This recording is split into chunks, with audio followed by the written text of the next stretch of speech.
Улсын их сургуулийн Монгол судлалын хүрээлэн.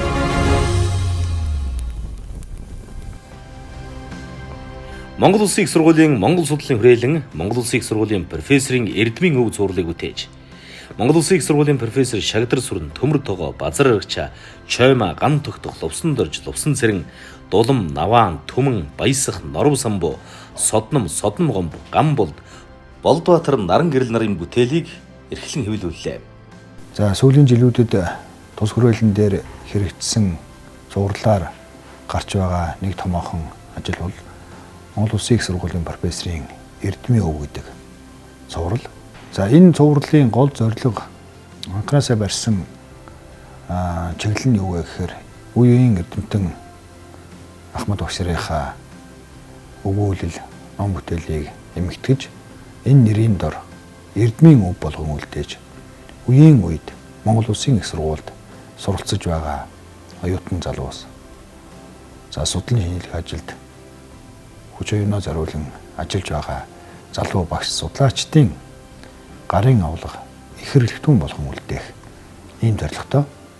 За тийм учраас энэ Монгол Улсын их сургуулийн профессорын эрдмийн өвгүүдээс сурал гарсан цагаас одоо хүртэл судлаачдын шинжилгээ ухааны ертөнцийнхний бас өсөн хүлээдэг гадаад улсуудын Монгол судлаачдын олж авах юмсан гэдэг эрэлттэй цувралын нэг болсон гэдгийг би бахархалтайгаар хэлж чаднаа. Монгол Улсын их сургуулийн Монгол судлалын хүрээлэнгээс эрхлэн гаргадаг профессорын өв зурлалд академич Домин төмөр тогоогийн 1960-аад оны дундаас хойш 50 гаруй жилийн хугацаанд дотоод гадаадын сэтгүүл цувралд нийтлэгдсэн 150 гаруй өгүүллээс 100 орчим өгүүллийг сонгон авч хэвлүүлсэн байна. Үүнд Монгол хэлний түүхэн хэл шинжилгээний судалгаа гэсэн нэгдүгээр бүтэд Монгол хэлний хөгжлийн түүхэн үе шат, монголчуудын хэрэглэж ирсэн үсэг бичгийн түүх, Монгол дөрвөлжин хятад араб үсгээр бичсэн Монгол хэлний эртний бичгийн дурсгал болон Монгол хэлний авианы түүхэн хувьсал, хэл зүйн хэлбэр хийгээд уламжилт Монгол хэл шинжилгээний холбогдлолтой 60 орчим өгүүллийг багтаасан байна. Монгол хэл шинжилгээний судалгааны түүх гэсэн 2 дугаар бүтэд олон улсын Монгол судлалын түүхэн тойм болон Монгол судлалын түүхэнд гарамгай хувь нэмэр оруулсан гадаадын нэрт монголч эрдэмтдийн намтар бүтээлийн тухай 40 гаруй өгүүллийг багтаасан. Монгол Улсын их сургуулийн Монгол судлалын хүрээлэнгээс эрхлэн гаргадаг профессорын өв зурлалд академик Жигждийн Болдбаатарын Монголын түүх соёлын чиглэлээр бичсэн бүтээлийг 3 бот болгон хэвлүүлжээ. Үүнд тэргүүн ботэд Монгол улсын түүхийн он ларга зүй, Монголын эртний болон дундад зууны түүхийн үндсэн асуудлууд, мөн ойрох түүх, Монголд өөрчлөлт шинжилгээний нэн чухал асуудлуудыг хүндсэн 52 өгүүлэл илтгэлүүд багтсан бол дэд ботэд Монголын төр, хууль цааз, гадаад харилцаа, нам, Монгол ардын намын түүх, Монголын бурхны шашны түүх, Монголын үндэсний бүх номын шүүмж зэрэг 58 бүтээлийг багтаасан байна. Гутгаар ботэд түүхэн хүн судлал буюу намтар судлалын арга зүй, Монголын дундад зууны болон 20 дугаар зууны улс төрийн зүтгэлтнүүд, аян замын тэмдэглэл зэрэг 69 бүтээл оржээ. Монгол Улсын их сургуулийн Монгол судлалын хүрээлэнгээс хэрэгжүүлж байгаа Монгол Улсын их сургуулийн профессорын өв гэдэг цувралаар Монгол аман зохиол бөөмөргөл Монгол утга зохиолын талаар миний бичсэн өгүүллүүдийн эмхтгэл маань бол одоо 3 иж бот болоод хэвлэгдэн гарсан юм аа. Тэгэхээр энэ бүтээлүүд маань анхных нь бол Домог зүй бөөмөргөлийн судалгаа гэдэг ийм нэртэй. Монголоор төдийгүй бас одоо Орос, Франц, Англи, Солонгос хэлээр бичиж хэвлүүлсэн өгүүллүүд бол багтж байгаамаа. Монгол домог зүй гэдэг зүйл маань бол үндсэндээ бөөмөргөлийн судалгаатайгаа маш их холбоотой. Тийм болохоор энэ хоёр сэдвийг нэг бот болгон энд бол оруулсан байж байгаа. За дараагийн бот нь болохоор Монгол аман зохиол, харьцуулсан аман зохиолын судалгаа гэдэг энэ ийм бот байгаамаа. Монгол баатарлаг, туйл, ардын дуу, ерөөл магтаал хэвчлэнгээ аялгуут аман зохиолын олон төрөл зүйл, хүүрнэн өгүүлэх аман зохиолын олон төрөл зүйл, за мөн жүжиг наадмын аман зохиолын олон төрөл зүйл энэ дотор бол багтаж орсон. За тэрнээс гадна харьцуулсан аман зохиолын талаар бичсэн олон өгүүлэл бол яг энэ ботод бол багтаж орсон юм аа. 3 дугаар бот нь болохоор Монгол уран зохиолын судалгаа орчин үеийн он гэсэн нэртэй. За энэ ботод болохоор Монголын эртний болоод орчин үеийн уран зохиолын олон төрөл зүйл. За тэр дундаа одоо эртний уран зохиолын надад гаруй ичмэлээр олдсон голдуухан одоо хувилбарууд орчин үеийн уран зохиолын одоо зохиолчдын бүтээлийн талаар бичсэн. Жишээ нь Монгол өгүүлэлгийн тухай эдэмжлэгээний өгүүл гэх мэтлэнгээр за тэгээд уран бүтээлийн аргын тухай асуудлаар бичсэн өгүүллүүд. За энэ бүтээлүүд бол энэ 3 дугаар ботод орсон юм аа. 1972 оноос 2005 он хүртэлх хугацаанд 120-д эрдэмчлэгээний өгүүл бичиж гаргажээ. За түүнийг дотор нь авиа зүй, бүтээвэр зүй, өгүүлбэр зүй, үг судал гэсэн 4 бүлэг болгож 4 ботоор хавьж гаргасан. Ингээд авиа зүй хөхөд бол авиа зүйн одоо түүхэн хувьсал хамжин ширүүх гээгүүлэгч хэрхэн үүсч бүтсэн тухай гэдэг юм уу дурсгалын бичиг баримтуудаас төвж гаргах жишээтэй. За хоёр дахь нь бол бүтээвэр судал түрүүн одоо бүтээвэр судлахад бол үе утгалбар гэдгээр задлж үгийг одоо задлж тэгээ үгийн гарал руу орж байгаа. Энэс үгийн гарлыг оролдвол монголчууд ер нь яаж сэтгэж яаж өөрийн гэсэн хэлтэй үгтэй юмыг ертөнцийн юм үзэгдлийг яаж тусгадгийг гэдгийг өөрийнхөө авиа болоод утгын оршил дээр Монгол хэл гэдэг тусгай зүйлийг Монголын ард түмэн бүтээсэн гэдгийг ингэж гаргаж шилж болох юм. За 3 дугаарх нь бол үг судал байна. За үг судал бол одоо нэлээд ертөнцийн юм бодит салгад юмс үзэгдлийг тусгаж зүйлдэг учраас уг-угийг монголчууд яаж энийг олж нэрлсэн юм. Тэгээд тэр ертөнцийн юм салгад юм үзэгдлүүдийг хэрхэн нэрлж гаргасан юм бэ гэдгийг олон үгийг харьцуулж иж ялангуяа авиа дуурайх бол дүрслэх үг гэж монгол хэлэнд эвлэг байдаг. Тэгэхээр авиа дуурайх үг гэдэг бол ерөөсөө хэл шинжилд бол монгол хүн төрлөختийн хэлтэй болсны анхны хамгийн гол зүйл гэж үздэг. Хэл үүсгэд бол нөгөө нэг үсгэр нь бол хүн төрлөختний өөрийн сэтгэлийн хөдөлгөөн мэдрэмж баяр багтал готрол гутамшиг зэрэгээс удуу алдах зэрэгээс аялгын онол гэд нэрлэдэг. Энээс одоо хэлтэй болсон гэж үздэг. За өгүүлбэр судлал бол миний одоо гол зүйл юмс үзэгдэл буюу үйл явдал хэрэг явдлыг үзүүлдэг учраас төрүүчийн хоёроос бол нэлээд өөр. Тэгэхдээ өгүүлбэр бол ерөөсөө нэг талаар үгийн сан нөгөө талаар хэл зүй хоёрыг нийлүүлж бүтдэг учраас өгүүлбэр гэдэг бол юмс үзэгдлийн бодит утга биш харин бүхэл бүтэн нэг үйл явдал хэрэг явдлын санааг илэрхийлдэг учраас энэ монгол хүн одоо ер нь ямар санааг яаж илэрхийлж яах гэдгийг бас одоо өгүүлбэр гаргаж болдог. Хэдий чинээ санааг одоо сайн эвлүүлж чадвал хэдий чинээ тэр өгүүлбэр сайн болно. За тэгээ өгүүлбэр нь бол дотор байна шинжлэх ухааны өгүүлбэр, уран зохиолын өгүүлбэр, албан бичгийн найруулга өгүүлбэр, сайн нийтлийн өгүүлбэр гэх мэт тэр хоорондоо ингэ ялгарч эхэлдэг. Энэ дөрвөн ялгааг бол тэр өгүүлбэр болоод цагсуураар нь одоо ялгаж болдог. Ийм шинжтэй. Монгол Улсын их сургуулийн Монгол судлалын хүрээлэнгээс эрхлэн гаргадаг профессорын өв зурвалд доктор профессор Ардын багш төрийн сойрхолт Шарвын Чоймаагийн Монгол сурвалж судал болон Монгол хэл бичиг соёл судлалын чиглэлээр төрөвсөн бүтээлийг эмхлэн хэвлүүлсэн. Үүнд Монгол сурвалж судал хэмээх тэргүүн ботид Монголын нууц төвчөөний зохиогчийг тодруулах асуудалд хаадын үндсэн хураангүй алтан төвчийн үгсийн давтамжийг ажигласан нь эдгээр өгүүллүүдийг багтаасан бол Монгол хэл бичиг соёл судлал хэмээх удаах ботид Монголын нууц төвчөөний хэлийг судлах асуудалд буддын шашны Монгол нэр томьёоны уламжлалын тухай зэрэг бүтээлийг багтаасан байна. Монгол Улсын их сургуулийн Монгол судлалын хүрээлэнгээс эрхлэн гаргадаг профессорын өв зурвалд доктор профессор төрийн сойрхолт Цэвлийн Шагдар сүрэнгийн Монгол хэл үсэг бичиг, утга соёл, уламжлалт, мэдлэг ухаан, алтай судлалын чиглэлээр төрөвсөн эрдэм шинжилгээний бүтээлийг 3 ботоор хэвлүүлсэн байна.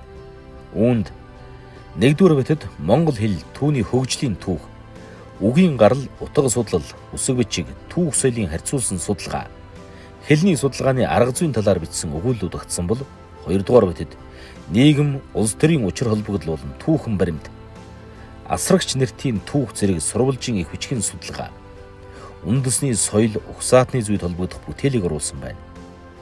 3-р ботод профессор Шагдар сүрэнгийн хэлмэгдсэн монгол үжиг, түүнд холбогдох хэл шинжилгээний зарим тайлбар хийгээд цахим ертөнц дэх монгол хэл зэрэг судалгааны тэмдэглэл, нийтлэл, бодол эргэцүүллийн төврийг хэвлүүлжээ.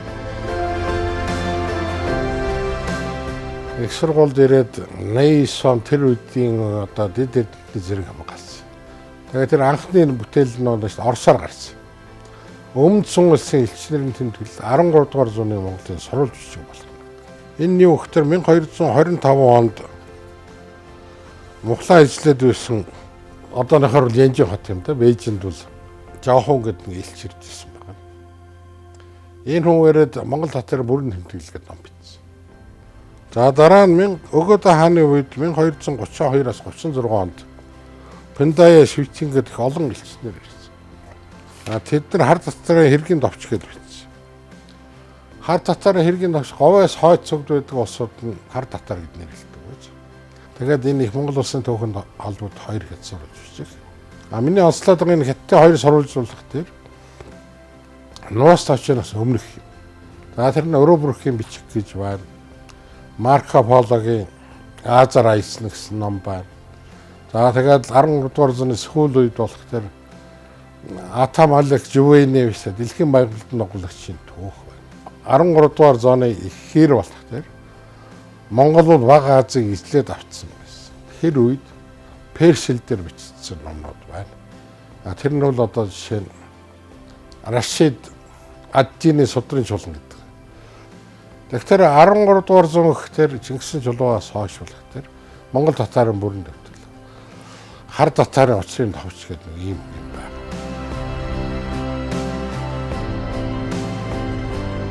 Манай Монгол Улсын их сургуулийн Монгол судлалын хүрээлэнгээс ахмад профессоруудынхаа бүтээл ингэж эмгтэн гаргаж за тэрний нэг нь одоо миний энэ бүтээл байж байгаа тий Монголын одоо антропологийн судалгаа гэсэн тэгээ хоёр бат одоо энэ бүтээл гарсан байж байгаа. За энд бол гол төлөвлөл ерөөсөн Монголын нутаг дэвсгэр дээр эртээр үеэсээ иргэншин амьдарч байсан нүүдэлчдийн антропологийн судалгаа археологтой холбон одоо соёл иргэншил монголчуудын гарал үүслийн асуудлыг одоо асуудлыг хамарсан ийм одоо эрдэм шинжилгээний өгүүлбэрүүд түүнээс гадна орчин үеийн Монголын одоо угсаатнуудын антропологийн судалгааг антропологийн одоо чиглэлээр судалсан судалгааны үр дүнгууд бол ерөнхийдөө миний энэ бүтээлд орсон байж байгаа.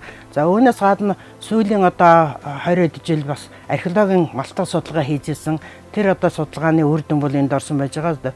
Сүхбаатар аймгийн одоо Төвшин Ширээ сумын юу нэ Дэлгэр хаан ууланд одоо хөрлийн үеийн оршуулгын одоо газарт малтаг судалгаа хийсэн. За түүний одоо соёл тэгээд хүн судлалын чиглэлийн антропологийн чиглэлийн судалгааны үр дүн бол энэ одоо бас бүтээлд орсон байж байгаа. Бүтээлийн маань бас нэлээд хэсэгт нь бол гадаадын эрдэмтдтэй гадаадын одоо том их сургуулиудын одоо нарийн судалгаа хийдэг генийн төвшөнд судалгаа хийдэг лабораториудаа хамтарч ажилласан ийм одоо судалгааны ажлын үр дүн бол бас энэ бүтээлд орсон. За ингээд шинэ жилийн төсгийн үе, хөрлийн үе, төмрийн ихэн үе, за тэгээд хүннүүгийн үе, Монголын эртний улсуудын үе, дундад зууны үе, эзэнт гүрний үеийн одоо монголчууд, тэгээд орчин үеийн монголчууд гэсэн одоо энэ түүхэн үечлэлээр авч үзэж эдгээрийн одоо өөрөөр хэлбэл угсаа залгамж холбоо гарал үүслийн асуудлыг тухайн одоо түүхэн үеийн хүн амын хооллолт, хүнс тэжээл тэгээд мөн хуулийн бууга орчин энэ бүгдийг бас хамарсан ийм одоо эрдэм шинжилгээний өгүүлбэрүүд бол энэ одоо миний бүтээлүүдэд орсон байж байна. Манай Монгол судлалын хүрээлэнгээс Муусийнхаа профессор багш нарын үгийг хүндэтгэж энэ номын хөшөө босгож байгаа сайн үйл хэргийг талархаж байгаагаа юуны өмнө илэрхийлье. Тэгэхээр манай академич Норов Самбаа багш бол Монгол улсад одоо шинжлэх ухааны түүхэнд өөрийнхөө энэ бүтээлүүдээр мөнхөрсөн ийм гавьяатай академич нэг байгаа. За тэгээд манай Монгол судлалын хүрээлэнгээс Норов Самбаа багшийн дурсгалыг хүндтгэж хэвлүүлсэн энэ хоёр бот зохиол дотор бол багшийн өөрийнх нь одоо амьдрал үйл ажиллагааны тэр гавьяатай үйл хэргийг нь илрэл болсон гол бүтээлүүд бол бүгд орсон байгаа. Тэгэхээр Норов Самбаа багш бол зөвхөн философи төдийгүй ер нь Монгол улсад нийгмийн шинжлэх ухааны олон салбараар олон зохиол бүтээлүүдийг бичсэн юм гавьяатай. Тэгэхээр 1971 онд бичсэн академич Норов Самбуугийн логик гэж сурагчиг бол олон үеийн оюутнуудын одоо ширээний ном байсан. Тэгэхээр Норон Самбаа багшийн хувьд бол энэ арга зүй, судалгааны арга зүй, сургалтын арга зүйг одоо шинжлэх асуудлаар ер нь их анхаарал тавьж исэн. Философийн үүднээс тань мэдэх, хэрэгцүүлэн дүгнэх, цэгцлэх тэр арга зүйг бол одоо өөрөөх энэ бүтээлээр нотлон харуулсан байгаа юм. Тэг нөгөө талаар энэ хоёрдугаар бутуурсан нэг гол зохиол бол энэ шинжлэх ухааны судалгааны логик ба арга зүй гэсэн багшийн бүтээл байгаа. 1980 онд бичсэн. Тэгэхээр энэ ном дотор бол ер нь шинжлэх ухааны судалгаа гэж юуийн шинжлэх ухаанд тэр одоо үнэн зөв шин мэдлэгийг бүтээхэд тэр логик нарийн дистралал тэрэнд одоо хүрэх арга зүй маш чухал гэдгийг бол иж бүрнээр навч тайлбарсан юм сайхан товчхон бөгөөд тодорхой юм гарын авлага байгаа.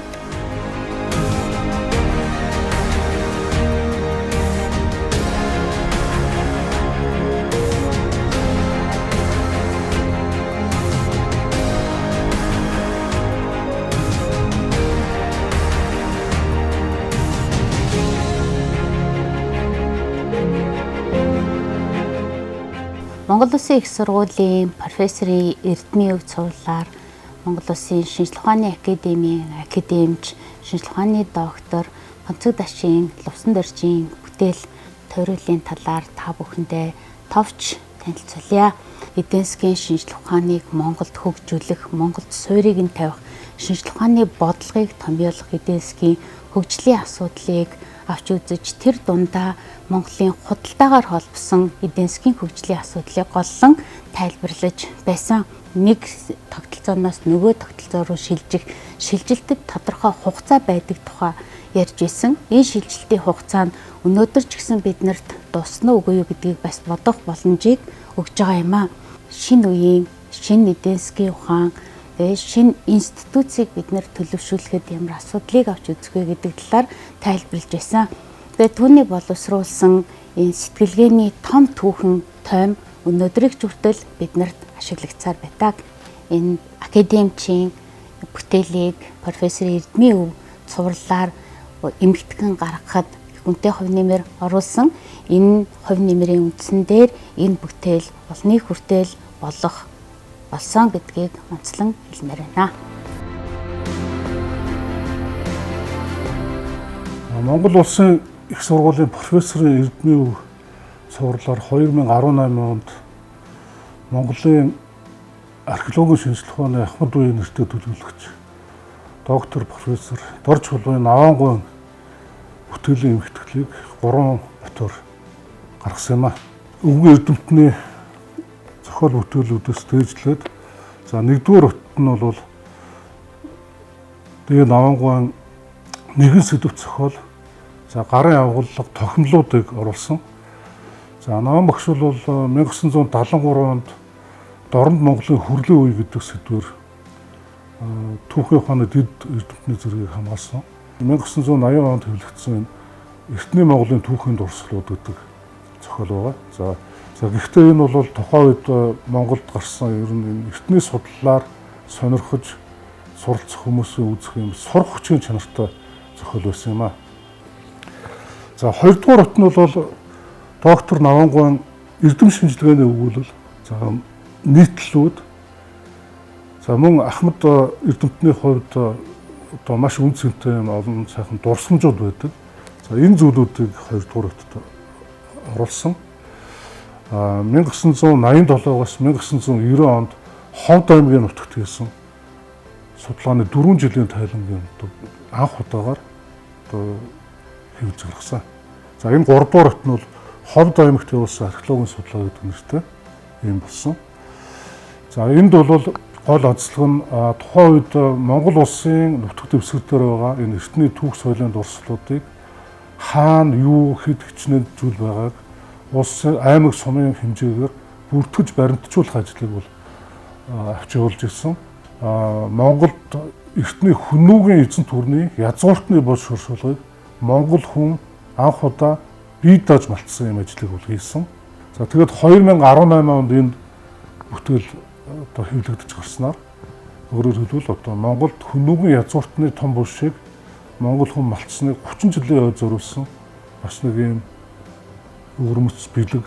Тэгээд энэ эрдэмтнийхээ дурсгалд зориулсан одоо багш хамтран ажиллагч Шав нараас нь өргөж байгаа юм билэг болсон доо их баяртай байна.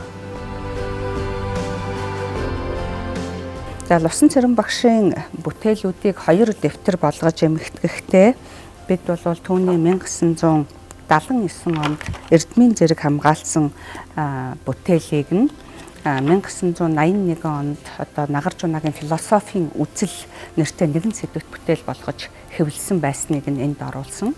За мөн түүнчлэн Лувсан Цэрэн багш маань бол 2001 онд шинжлэх ухааны докторийн зэргийг бас одоо төв үзлийн философийн үндэс сэдвээр бол хамгаалсан. За энийг энэ бүтээлээ 2006 онд мөн нэгэн сэдвт бүтээл болгож хэвлүүлсэн байсан.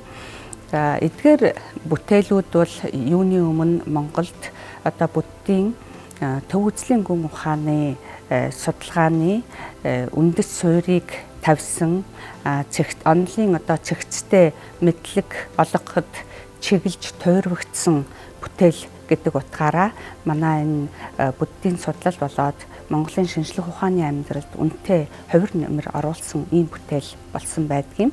За тийм учраас нэгэнтээ Лувсан Цэрэн багш маань Монгол Улсын их сургуулийн одоо хүндтэй гавьяатай бас мөн түнчлэн шинжлэх ухааны арга зүй тухайн салбартаа түүчээлэгч эрдэмтэн байсныхын хувьд энэ 2 бүтээлийг нь тухайн одоо цовралд бол багтааж оруулсан.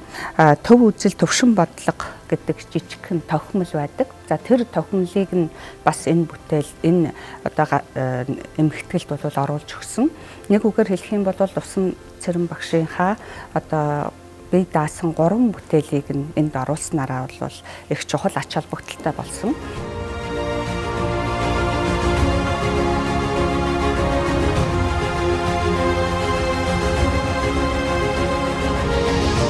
Монгол Улсын их сургуулийн Монгол судлалын хүрээлэн.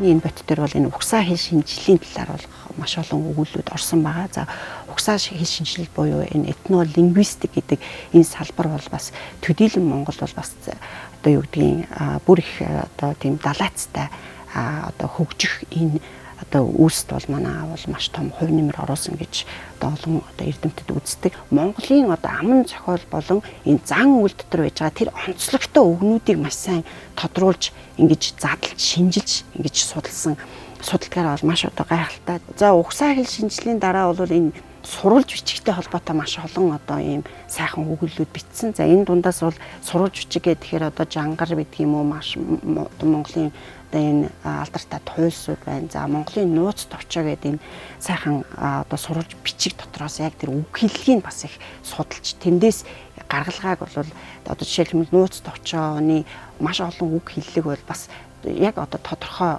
тий ингээд тайлагдсан зүйл байдгүй. Тэгэхээр энийг бол тайлах одоо тийм оролдлогууд хийсэн. Тэр тайлахтаа бол ялангуяа одоо тэр Монголын нутгийн аялгауг судлаад тэр нутгийн аялгауны дотроос яг энэ Монголын нууц товчон дээр гарч байгаа үг хэллэгүүд хоорондоо ямар холбоотой байна. Тэр дундаас бид нэр шин тайлбар орж ирж болох уугүй юу гэдгийг ийм одоо ирлийг бол хийсэн байдаг. За жишээлх юм бол одоо өвдөг газрыг өлцөртөл, хавирга газрыг одоо хагдартал тэ ингэж бүжиглүү гэсэн нэг ийм хэсэг утгатай хэсэг байдаг шүү дээ. Тэгэхээр энийг бол өвдөгтөө одоо өвчин ортол, хавиргатаа одоо ийм хүндүүр болтол нь бүжиглжээ гэсэн ийм одоо утга байж магадгүй юм байна гэсэн ийм одоо тайлбаруудыг жишээлх юм бол оруулж өгсөн. Дараагийн бот дээр бол одоо аавын маань бас энэ монгол хэл аялгаутай холбоотой ялангуяа энэ аялгау судлалтай холбоотой бүтээлүүд бол орсон байгаа.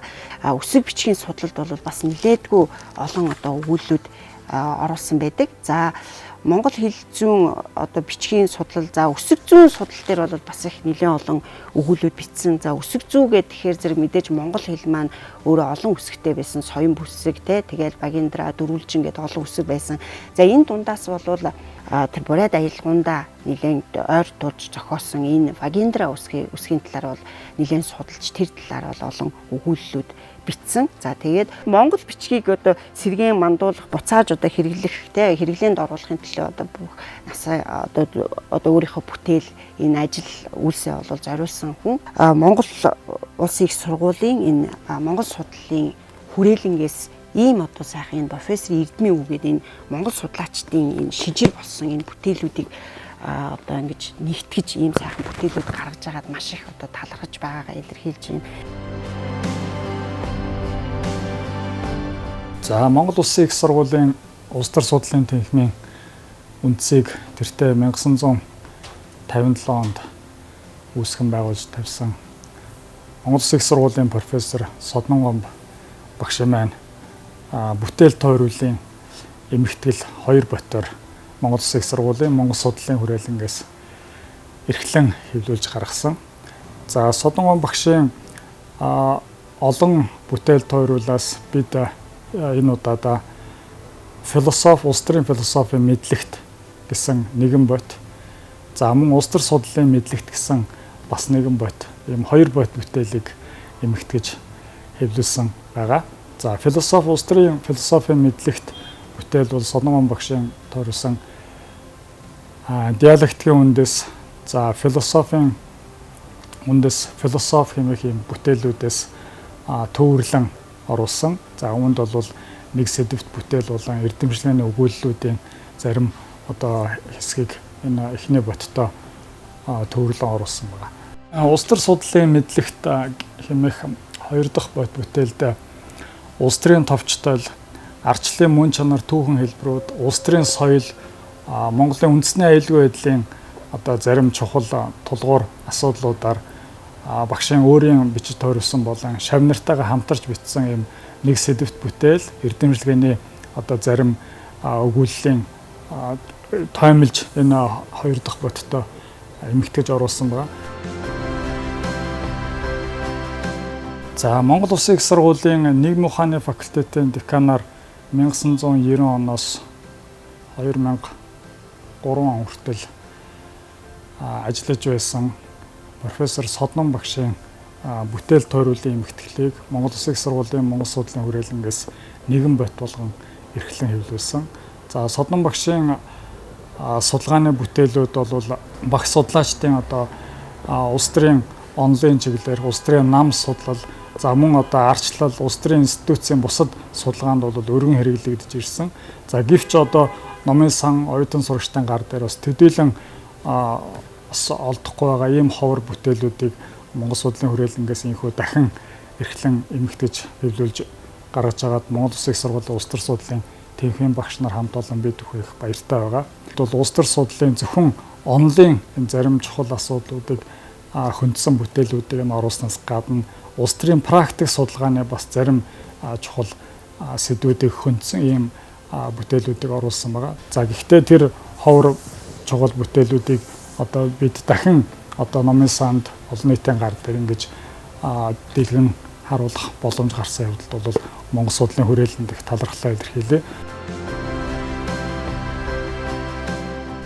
2000 оноос хойш миний судалгааны ажлын нэг үндсэн гол чиглэл бол энэ монголчуудын ёс суртахууны үүсэл, гарвал, хөгжил, ялангуяа 13 дугаар зуунд яагаад монголчууд хүчрэхийг болж дэлхийд 140 жил Пакс Монголын үе Монголын амар амгаланг тогтоосон юм.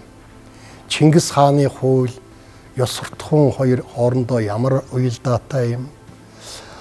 Дэлхийн 7 сууд сэтгэгчдийн нэг Монтеско яагаад монголчуудыг манай гайхамшигтай үг дээдсүүдийг дорд хийж агаад тэгээд энэ хууль ёс суртахуун хоёрын хооронд нь салгаад хуулийн тусдаа ёс суртахуун ард түмний өөрснийх нь одоо үйл хэрэг гэдэг ийм болгоч юу гэдэг судалгаа хийгээд тэгээ хэд хэдэн одоо бүтээлүүд тойролсон. За энэ бүтээлүүдийг маань дээжлээд 3 ботоор миний одоо тэр Монгол судлал ёс суртахуунтай холбоотой судалгааны ажлыг нийтийн хүртэл болгож эрдэм шинжилгээний одоо эргэлтэнд оруулсанд би Монгол Улсын их сургуулийн эмерит профессорын хувьд бол их одоо баяртай байгаа. Ингээ 3 бот маань уншигчдын гарт орсон.